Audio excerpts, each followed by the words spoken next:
국회의장님의 개회사가 있겠습니다. 개회사 원고는 의석 단말기에서 보실 수 있습니다. 존경하는 국민 여러분, 동료 의원 여러분, 제432회 임시회 2026년 2월 국회를 개회합니다. 새 정부가 출범하고 이제는 새로운 대한민국으로 가야 한다는 국민들의 기대와 요구가 어느 때보다 높습니다. 저성장을 돌파할 성장 동력을 만들어내고 민주주의를 더 단단하게 세우며 국민의 삶을 실질적으로 개선하라는 것입니다. 새로운 성장 동력은 정부가 나서서 기업과 함께 희망적인 모습을 만들어내고 있습니다. 지난해 수출과 외국인 관광객은 사상 최대치를 기록했고 주가지수도 연일 최고치를 경신하고 있습니다. 국내외 주요 기관들은 모두 올해 대한민국 경제 성장률을 선진국 평균을 상회하는 2% 안팎으로 전망합니다.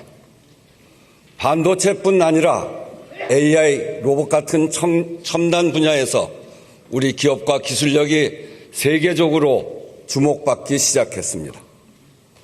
이러한 긍정적 신호들이 실제 성장으로 이어지도록 국회도 적극적인 정책과 입법으로 뒷받침해 가야 합니다. 민주주의 제도 개혁은 치열한 논쟁을 통해 입법이 진행되고 있습니다. 국민 눈높이에 맞는 개혁으로 사법정의를 비롯한 민주주의가 온전히 실현되고 제도 안착을 통해 사회적 신뢰가 회복될 것으로 기대합니다.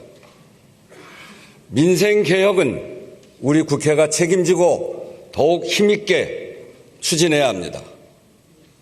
최근 우리 사회가 아프게 경험한 바에 따르더라도 국민의 삶이 나아지지 않으면 정치적 민주주의는 사상 누각과 다름없습니다.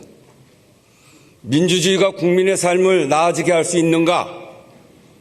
민주주의가 국민의 먹고 사는 문제에 도움이 되는가? 라는 국민의 물음에 답해야 합니다.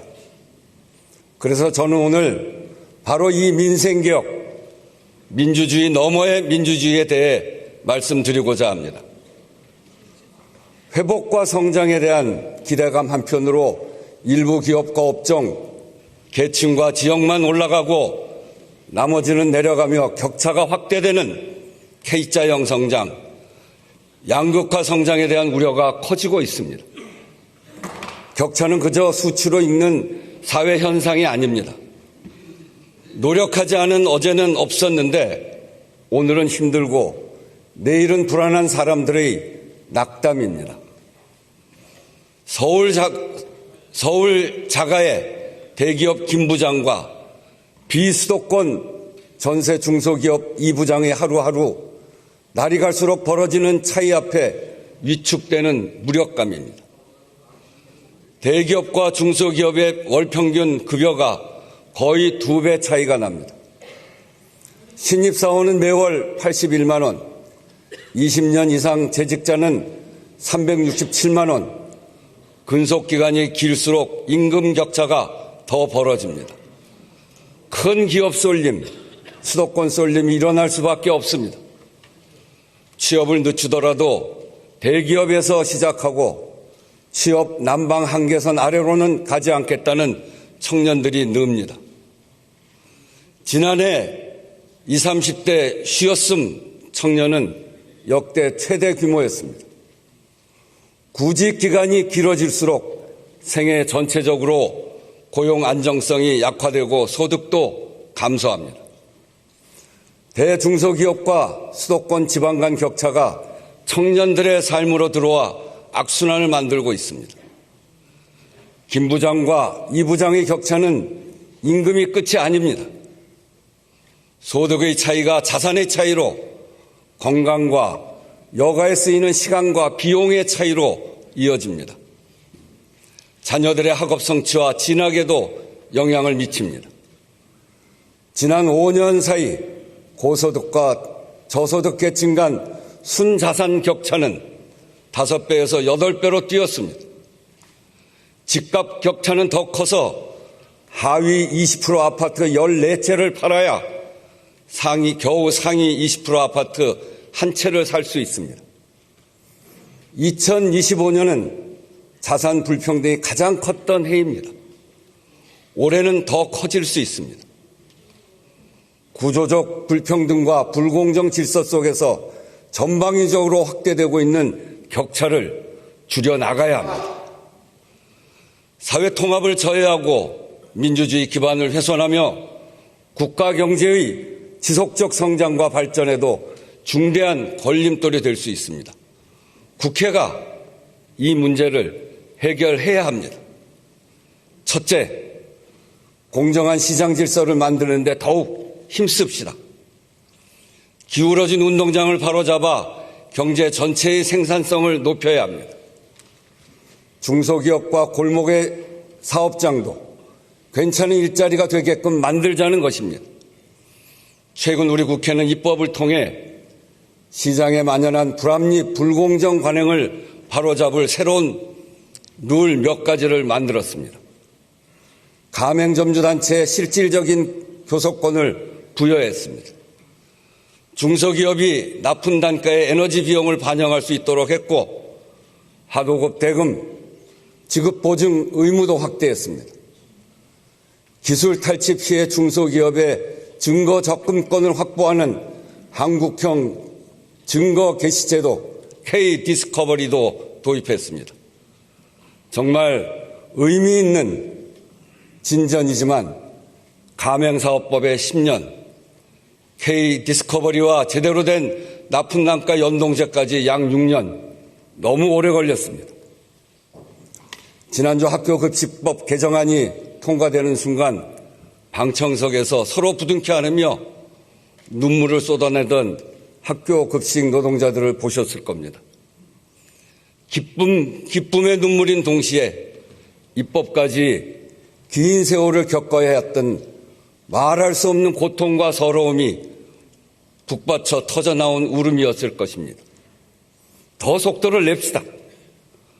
우리 경제의 다수를 차지하는 중소기업과 자영업자, 대리점과 하청업체, 플랫폼 입점업체들은 여전히 거래 조건을 일방적으로 통보받는 구조에 놓여 있습니다. 이 구제를 그대로 두면 양극화 성장이 가속될 것입니다. 이들에게도 가맹점 주인처럼 가맹점주 단체처럼 실질적 교섭권이 보장되어야 합니다.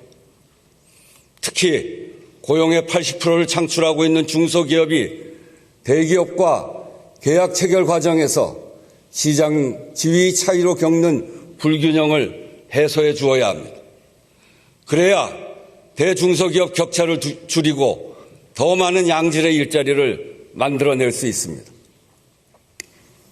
대기업 김사원과 중소기업 이사원의 출발선도 좁힐 수 있습니다. 중소기업 협동조합법이 심사 중에 있습니다.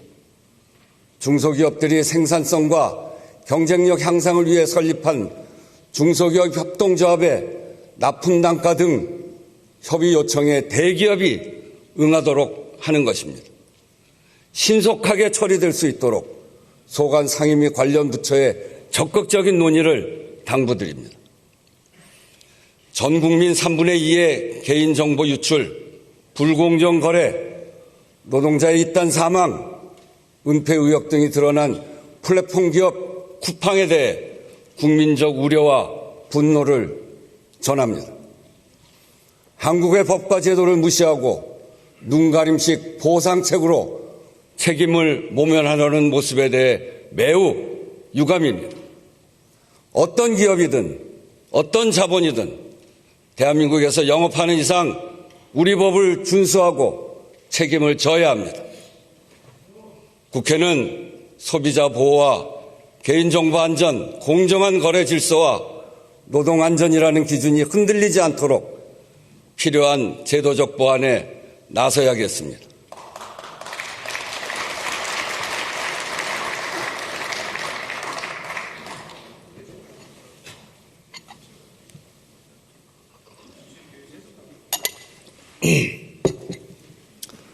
둘째, 지방의 성장에 불씨를 놓아야 합니다. 수도권, 비수도권 인구 격차가 지난해 처음 100만 명을 넘었습니다. 혁신산업 일자리 3분의 2가 수도권, 지난 20년간 증가량의 68%를 수도권이 점유했습니다. 생산성 격차도 더 커졌습니다. 인구 감소와 산업 기반 약화가 세수 감소로 이어지며 지방을 점점 더 가난하게 만들고 있습니다. 지방 청년들이 고향을 떠나는 가장 큰 이유는 괜찮은 직장이 없어서입니다. 인프라보다 일자리, 지역 간 생산성 격차를 줄여야 합니다. 지방의 산업이 살고 지방 기업이 성장할 수 있는 환경이 매우 중요합니다.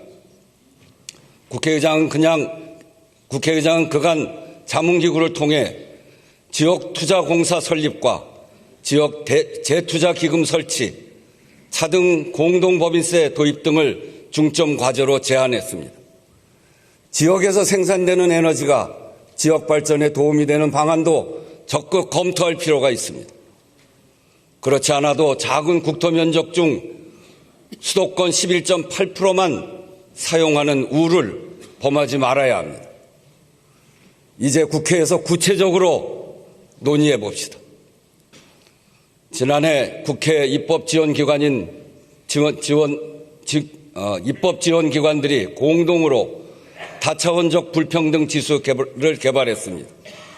소득, 자산, 교육, 건강, 네 차원을 종합적으로 분석했더니 자산 불평등이 심화하고 있으며 주로 지역 변수에 기인했습니다. 올해는 거주, 교통, 문화, 의료 등까지 포함한 지역 간 격차 분석을 계획하고 있습니다. 의원님들의 입법 활동을 더욱 깊이 있게 지원하겠습니다. 최근 구체화하고 있는 지방정부 행정통합 논의도 지역별 특별법 제정을 통해 잘 뒷받침해 나가도록 합시다.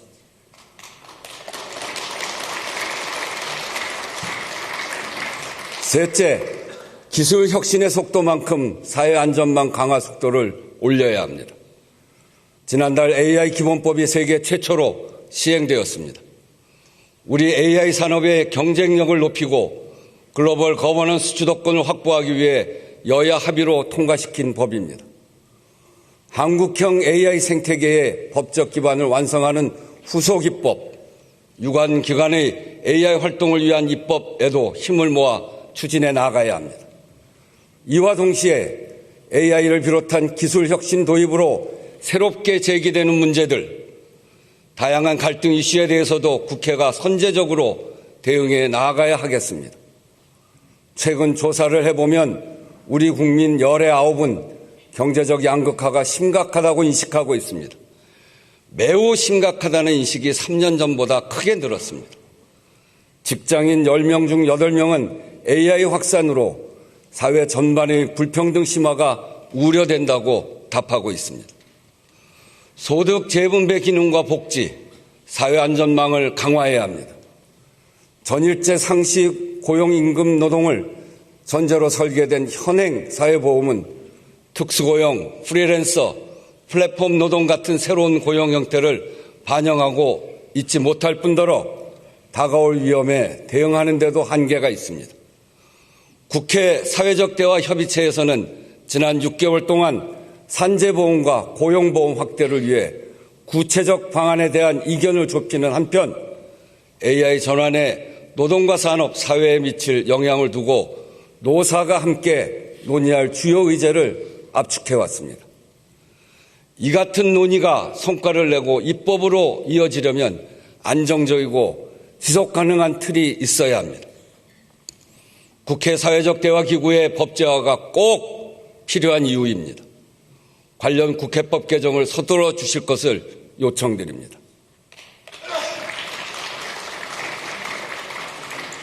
넷째, 생명 안전을 강화해야 합니다. 생명 안전에도 격차와 불평등의 그늘이 엄연합니다. 산재 사망률 OECD 1위, 사망사고 대다수가 50인 미만 사업장에 몰려 있고 건설사고 사망자의 경우 하청 노동자 비중이 계속 증가해 60%를 넘기고 있습니다. 목숨을 담보로 일하는 산업 현장이 밑바탕에 깔린 구조로는 성장을 지속할 수 없습니다. 반복적 사망사고의 책임을 더 엄중히 묻는 산업안전보건법의 개정, 중대재해처벌법 집행을 위한 수사기관의 전문성 확보와 입법 취지에 걸맞는 양형기준 마련, 산재보험 선보상 제도 도입, 정부와 국회, 법원이 함께 움직여야 할 과제가 많습니다. 국회가 적극적으로 나서서 변화를 이끌어낼 수 있도록 의원님들의 관심이 필요합니다. 우리 국민의 생명과 안전을 국가의 기본 책임으로 명확하게 하는 생명안전기본법이 처음 발의된 지 6년이 지났습니다. 그 사이 이태원 참사와 오송 참사, 그리고 또 여객기 참사가 일어났습니다. 개별 사고마다 특별법을 만드는 방식으로는 사회적 참사의 악순환을 끊을 수 없습니다. 무고한 희생을 거듭하면서 확인하는 이 비정한 입법 지연을 더는 이어가서는 안 됩니다. 세월호 참사 17주기가 되는 오는 4월 16일 국민 안전의 날 이전에 국회가 책임 있게 이 법을 마무리할 수 있도록 속도를 내주시기를 의원님 여러분께 당부드립니다.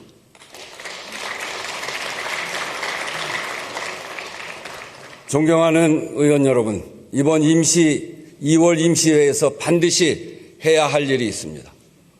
국민투표법 개정을 더는 미루지 맙시다. 국회 의무 불이행으로 국민 참정권을 구체화하는 법률의 공백 상태가 올해로 11년째입니다. 최근 유럽연합을 비롯한 여러 나라에서 외교, 국방, 국가 안위에 관한 긴급사항을 국민투표로 결정했습니다. 소용돌이라고 할 만큼 국제질서의 불안정성이 큰 환경입니다. 안으로도 전환기적 변화를 만들어 가야 합니다. 그러나 지금은 국가 주요 정책에 관한 신속한 국민적 합의 절차가 필요해도 국민투표가 불가능합니다. 개헌의 절차적 걸림돌이 되어서도 안 됩니다. 아직은 논의가 본격화되었다고 보기 어렵지만 윤석열 전 대통령에 대한 1심 재판이 끝나면 달라질 수 있습니다. 대비해야 합니다. 개헌안을 내놓을 수 있어도 국민투표 제도가 없어 개헌을 못하는 상황만큼은 만들지 말아야 합니다. 하나씩만 나와도 삼천리는 초만원이라고 한 산하 제한 시대, 스마트폰은 고사하고 삐삐조차 없었던 시대에 만들어진 낡은 헌법의 한계에 대해서는 이미 공감대가 넓습니다.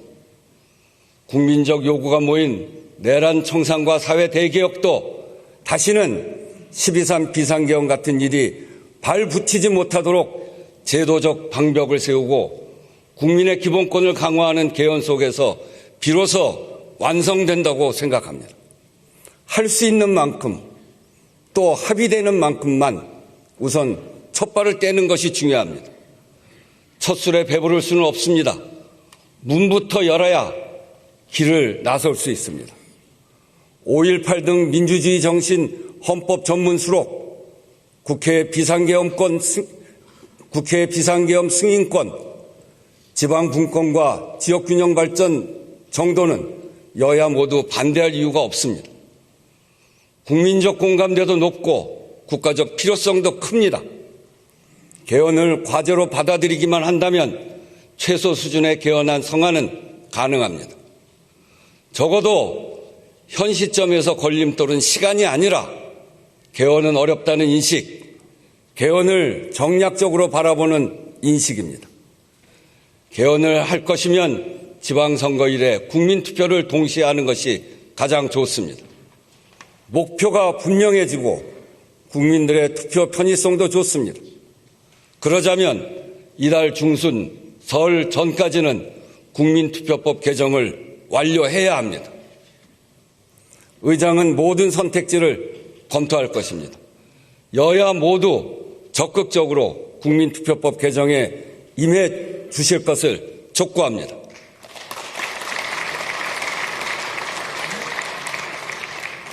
국회 개혁에도 뜻을 모읍시다.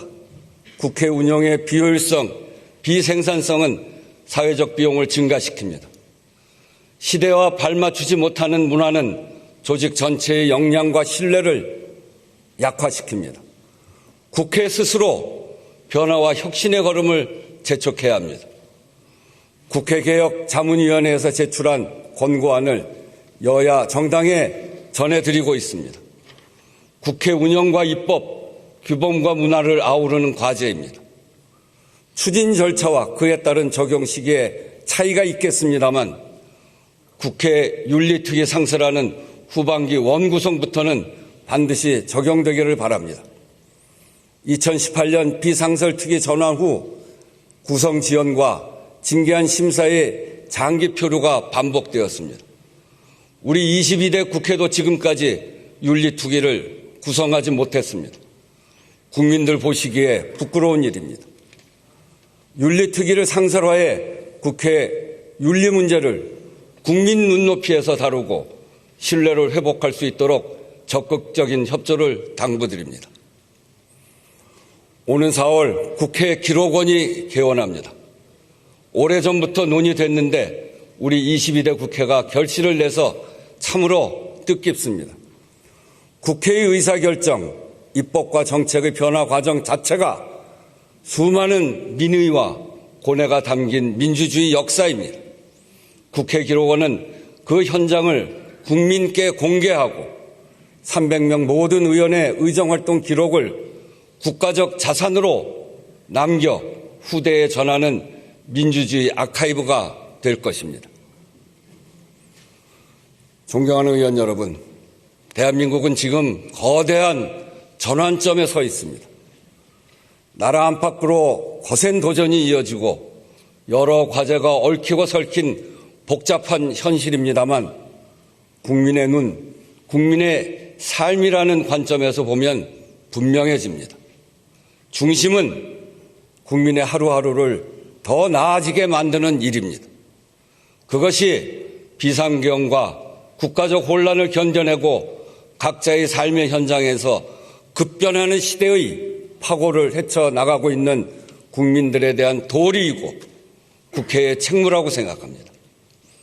몇 달 후면 22대 국회가 임기 반환점을 돕니다. 절반의 성적표를 받아들이기에 앞서 국민을 지키는 국회, 미래로 나아가는 국회를 다짐했던 개원 당시의 초심, 그리고 국가적 혼란의 시기에 국민이 국회에 보내준 기대와 신뢰를 되새깁시다. 격변의 시기입니다. 국회가 책임있게 대처해 나가야 합니다. 개혁으로 민주주의 기둥을 단단히 세우고 민생으로 국민의 삶으로 입증되는 민주주의로 나아갑시다. 의장도 이를 위해 필요한 법안은 의지를 갖고 처리해 나가겠습니다. 경청해 주셔서 감사합니다.